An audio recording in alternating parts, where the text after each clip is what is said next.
Todavía existe mucho desconocimiento, prejuicio y discriminación asociados al virus, lo que se suma a escasas campañas de prevención, educación sexual y acceso al test rápido. En este episodio de Mil Voces conversaremos con Janet Noceda, psicóloga, magíster en psicología clínica, especialista en género y diversidad sexual. También con María Paz Acuña, médica con especialidad en infectología, y con Marco Becerra, activista y director de gestión pública de Acción Gay. Con ellos intentaremos analizar la situación actual del virus en nuestro país. ¿Falta voluntad política para acceder al test sin tanta burocracia y así conocer con certeza el número de contagiados? Si no se mantuvieran tantos tabúes morales en torno al VIH, ¿podríamos quizás hasta erradicar este virus?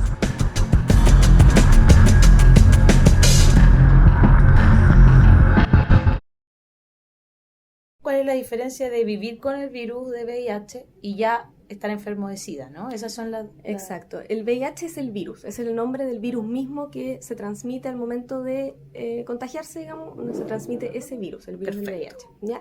Y uno vive con ese virus durante un tiempo que es variable y en un momento el virus empieza a atacar las defensas, que son estos CD4, se lo empieza como a comer, por así decirlo, empiezan a disminuir y ahí aparecen enfermedades que se llaman oportunistas, que son enfermedades que comúnmente no tienen las personas que tienen sus defensas buenas, pero que aparecen después de que las defensas caen, y ese es el SIDA, son las manifestaciones del SIDA, que es la enfermedad avanzada.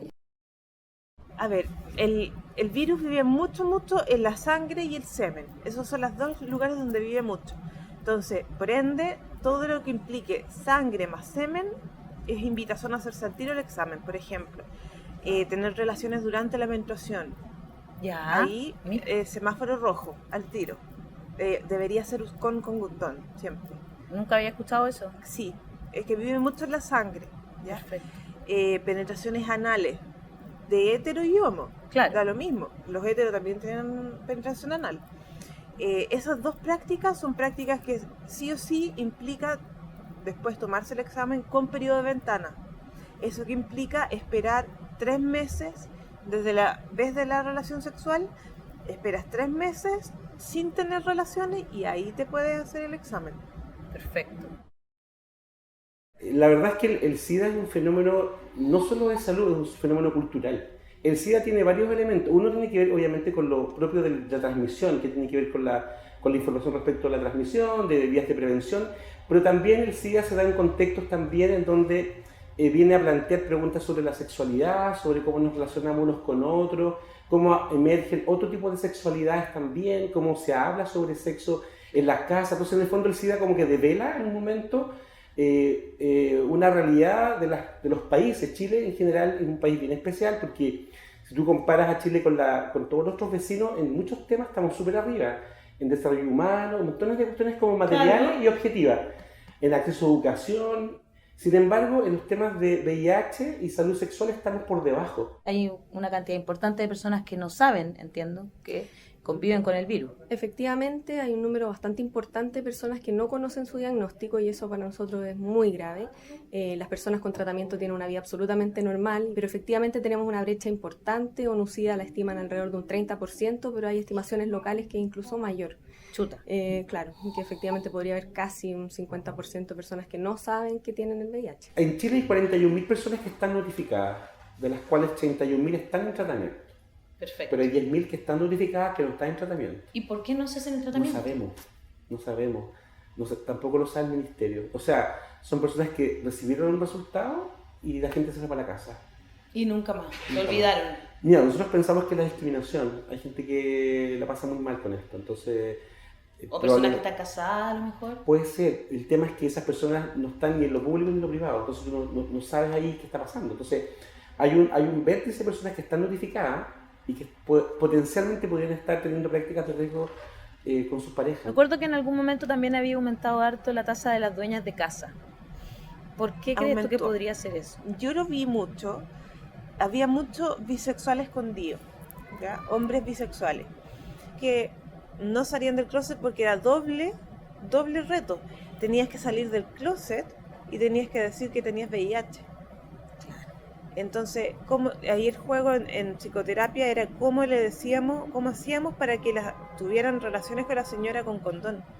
sin poder decirle a la señora. Ustedes no podían decirle a su esposa. Nosotros no podíamos decir a la esposa ni a nadie que el caballero tenía VIH.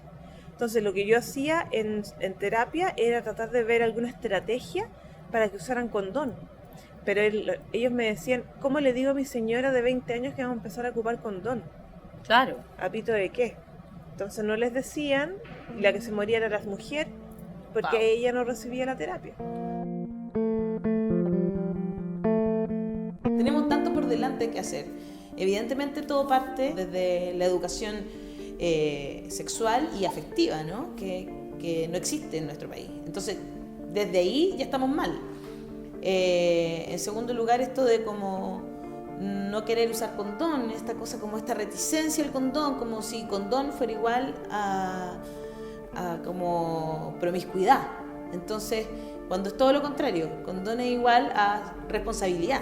Entonces, por ahí también hay algo, una mentalidad nuestra, de nuestra idiosincrasia, que tenemos que cambiar completamente. Ese miedo que le tenemos a tener libertad en nuestra vida sexual y a buscar el goce es impresionante.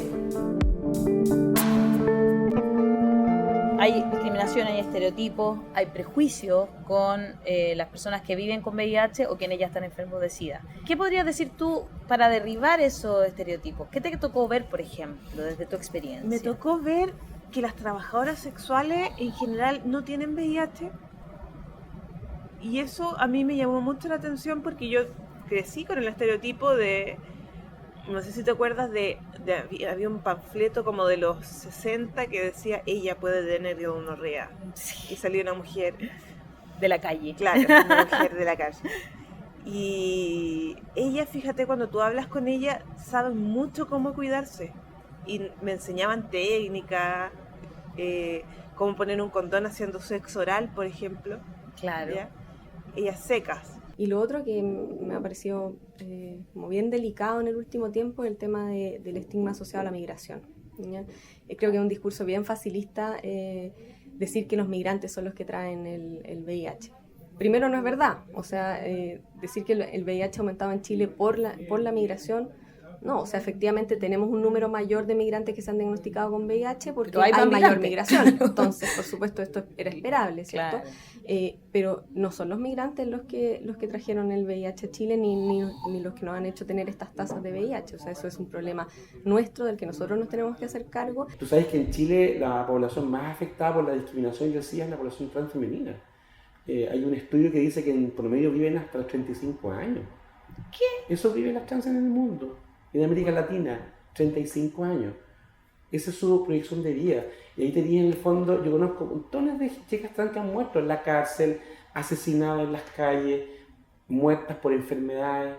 Entonces, claro, ahí hay una realidad que solo las quienes trabajan con el tema trans no lo entienden. Entonces, creo que es importante volver a mirar la prevención como una oportunidad, pero para hacer las cosas mejor. El SIDA hoy día no es lo mismo para todo el mundo. Y las campañas tienen que ser permanentes y diversas. Y focalizadas. Está también el mito de que el VIH es solamente entre hombres homosexuales. Exactamente. ¿Cierto? Y como que son promiscuos, y no es eso, sino que es la práctica sexual de la penetración anal, que también la tienen héteros. Por supuesto. Y de hecho, como que en algún momento se habló mucho de que las niñas jóvenes estaban teniendo penetración anal para no perder, comillas, la virginidad. Yo lo vi mucho, que venían de sectores más altos. Claro. Entonces, en estas fiestas que hacían los días domingos. Ya, sí. El día lunes era el festival de los cabros chicos que venían a tomarse el examen. Wow. Y en ellos subió la tasa como en un 74%. Como está relacionado con el sexo, genera una complejidad mayor, porque tú tienes que hablar sobre sexo, hablar sobre, por ejemplo, qué pasa con tus prácticas sexuales. La exploración sexual también, a mí nos preocupa mucho que no hayan, por ejemplo, desde el punto de vista de apoyo a los jóvenes respecto a esas cuestiones. En los colegios no hay, ¿cómo tú abordáis, porque tú en el caso de una sexualidad, un chico trans o una chica, no sé, lesbiana? Tú has tenido harto acercamiento al mundo de las chicas lesbianas y es súper traumático todavía. Bueno, nos matan, pues si nos están matando igual. O sea, podríamos decir que lo que faltan son las campañas, básicamente, como la educación al respecto, ¿no? Falta, sí, a mi parecer me parece que falta mucho en términos de educación. O sea, tenemos muchos colegios que por temas valóricos no hacen educación sexual, que me parece en realidad muy grave eso. O sea, esto tiene que ser una política del gobierno, implementar la educación sexual integral en todos los colegios, de forma precoz, evidentemente adaptado a cada etapa del desarrollo, pero desde forma muy precoz, porque los niños también se nos están infectando. Todavía somos una sociedad que discrimina y que esa discriminación hace que nos dé miedo y que ese miedo finalmente es el que nos tiene con los niveles de VIH-Sida que tiene Chile hoy. Ningún gobierno, el Estado en general, no se ha querido hacer cargo. Y eso es feroz, porque en realidad están transformando una enfermedad que no tendría que ser una epidemia en una epidemia solo por cosas morales. Están matando a nuestros jóvenes de SIDA porque no queremos hablar de que usen condón y no queremos que tengan una sexualidad libre, básicamente, porque eso nos parece promiscuo. Es solo una cosa moral, finalmente. El 90-90-90, una campaña también de ONU-SIDA que buscaba que de aquí al 2030 el 90% de las personas supiera su diagnóstico, de ellos el 90% estuviera en tratamiento y de ellos el 90% estuviera indetectable. Genial, o sea, Chile podría llegar a eso si hiciéramos campañas que realmente estuvieran enfocadas. Estamos un poco lejos todavía, Sí. pero porque sí, hemos tenido gran aumento en los casos, pero de todas maneras se está trabajando al menos en estrategias que nos ayudan a llegar al 90-90-90. ¿Qué nos falta como políticas públicas? ¿Qué deberíamos hacer? ¿Qué debería estar haciendo el Estado que no está haciendo? Yo creo que hay una política que falta, que es el uso del condón. O sea, no puede ser que tú no puedas decir la palabra condón en un reportaje. Hay que decir las cosas pan pan, vino vino, use condón, ¿ya? Y explicar más educación sexual en los colegios, ¿ya? Yo tengo experiencia de que me echaron de colegios de Puente Alto cuando Sandón estaba de alcalde, Ya. donde fuimos con una agrupación de personas con VIH a ofrecer un taller de educación sexual para poner un condón y nos echaron con 3 pitos y un bombo. Los echaron del colegio Nos echaron, porque ustedes estaban enseñando cómo poner un condón. claro. No te puedo creer. Sí. O sea, Eso pasa mucho, y porque depende de los alcaldes también. Incluso depende de los alcaldes si se entrega preservativo en esa comuna o no se entrega. En 2010 había una política pública que no era descollante, pero había un lineamiento, había un ministerio que tenía un cierto compromiso, y en 2010 llega Mañalich al ministerio, volvió. Ay, Dios mío. Entonces, hay una continuidad respecto de un enfoque que tienen los conservadores respecto a cómo abordar la sexualidad. Y por lo tanto, ahí se produce como un freno muy fuerte lo que se venía haciendo.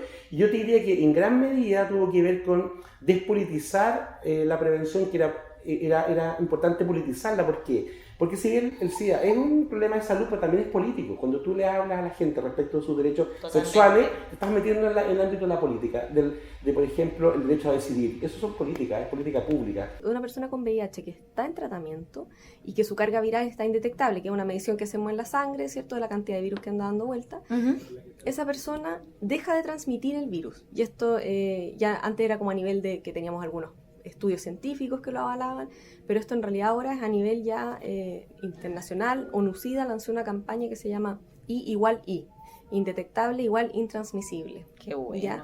Y eso es así, nosotros lo sabemos, se lo estamos transmitiendo a los pacientes, esa es la realidad actual. Imagínate a lo que podemos llegar si es que realmente la gente se hiciera el examen. Claro, por eso que nosotros somos tan insistentes con el tema del examen, porque con eso nos cortamos la cadena de transmisión inmediatamente. O sea, de verdad que si empezamos a tomar conciencia de esto y cuando somos jóvenes y tenemos evidentemente una vida sexual activa y con distintas personas, lo importante que es detectar a tiempo que tenemos el virus del VIH, porque eso nos va a permitir tener una vida muy normal. Ni siquiera vamos a contagiar, podemos tener hijos, podemos tener parejas sexuales. Entonces es sumamente importante que hagamos campañas más potentes y más claras al respecto.